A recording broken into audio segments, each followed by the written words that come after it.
Everyone wants to know how to get more confident, right? The question is, how do I get more confident? How do I get more confident? How do I build confidence? Look, your confidence is always going to go through cycles, right?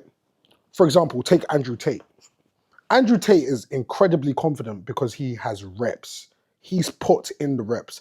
I've promised you guys that, look, I'm not going to do all the fluffy story stuff and all that kind of stuff. I'm just going to keep it real with you and get straight to the point with these videos because honestly, like the principles are the same. People just put in different stories to just help you understand better, right? Confidence is simply built over time. I might be confident in the gym right now to go and approach and lift 50 kg dumbbells.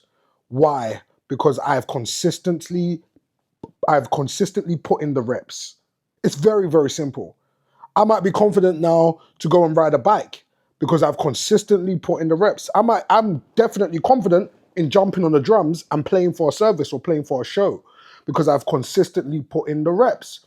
Now, if you said to me, go and approach a multi-billionaire and sell this product to them, my confidence might shake at that point in time.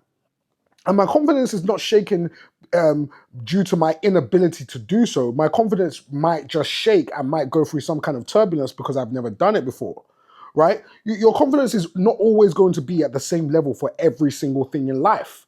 Your confidence will be at a level, at the level of, I know I will eventually be able to do this, which gives you the ability to take action on that thing regardless. You see, that's another thing that people don't realize, that fear is always going to be present because we live in a world that is full of opposites. There is never one side to a thing. It's just about how much more on the side of faith are you than on the side of fear. Now, if you're more so on the scale towards the side of fear, it's going to lead to you not taking action. In other words, inaction, right? You're not going to be able to take action. But if you're kind of like in the middle or closer to faith, it's not that fear is absent. It's just that in spite of fear, you still take action. And that's how confidence is built, right? I put something in the Lion Circle that coined this perfectly. If you're not in the Lion Circle, by the way, the Lion Circle is where I help men build personal brands. I also coach them on how to become more confident, and we just keep each other accountable. And it's literally just for high value men who are serious about growth in every single aspect of their life. If you're interested in coaching with me, one-to-one coaching and group coaching, hit the link and apply. Someone in my team will get back to you as soon as possible. But look, let me read out what I put in the Brotherhood chat today, right? So, part 1. Why am I not confident? How can I speak on something I still struggle with? And this conversation was inspired by somebody that I met at an event that I recently got invited to, which was Black in Sport in London. And the question was asked is, why am I not confident? And they proceeded with another question, which was, how can I speak on something I still struggle with? Which a lot of people think it's certainly something that I dealt with most of my life. Like, how can I talk about this very thing that I struggle with or that I somewhat haven't, overcome yet, right? And this is what I typed in to answer the question. This is what I sent it into the Brotherhood. How am I not confident? How can I speak on something I still struggle with? These are not the questions of weak men. They are the questions of kings who do not yet know they are kings. And because they don't know, they compromise on their power, their purpose, and their ability to accomplish the very thing God entrusted to them. Worse still, they abort the visions and dreams that were meant to solve their problems and create abundance. Your wealth is tied to the ideas you release into the world. Show me a wealthy man, and I'll show you his ideas established on earth. I'm a great writer, by the way.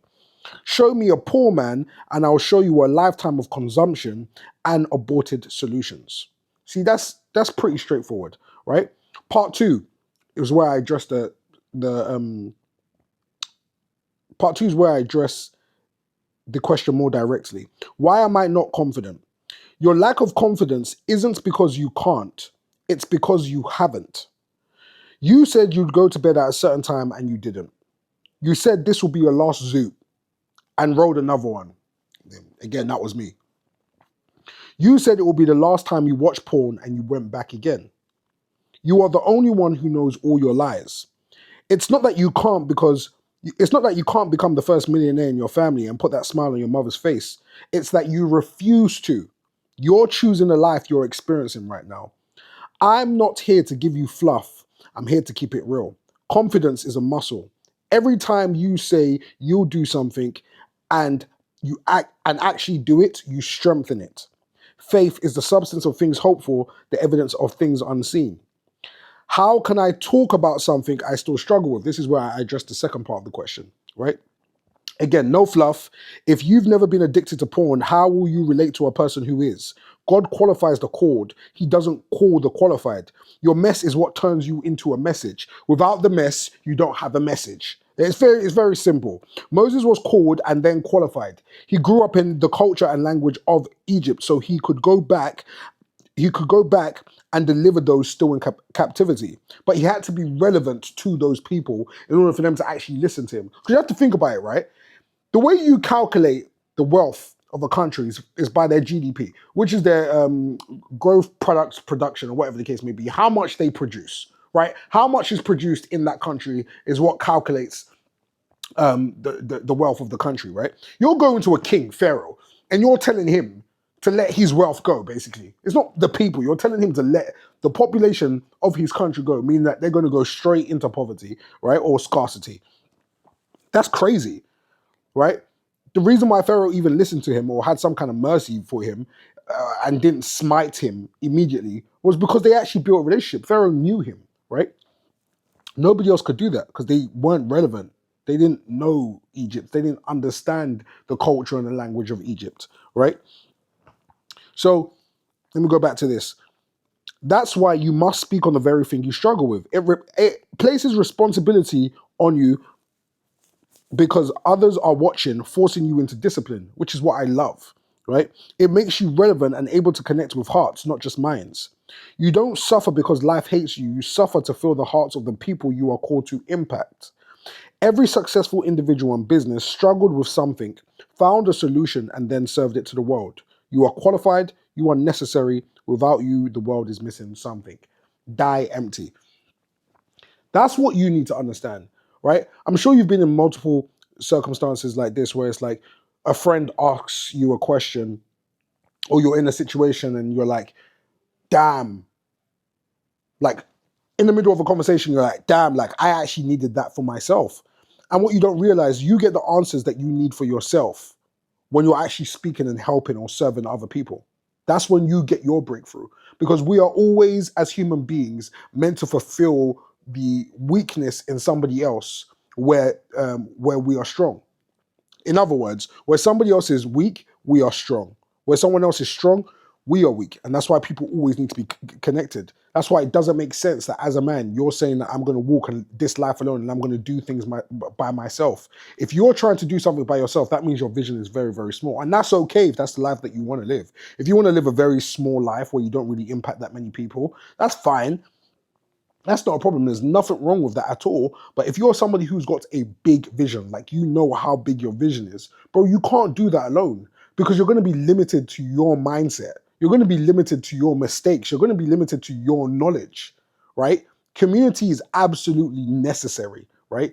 Simply because you're able to bounce off of other people, you're able to discover new problems that you could solve. Like you never know your full potential by just being alone. We are human beings who are meant to connect with people every single day, find problems and solve it, right? I hope this video helps.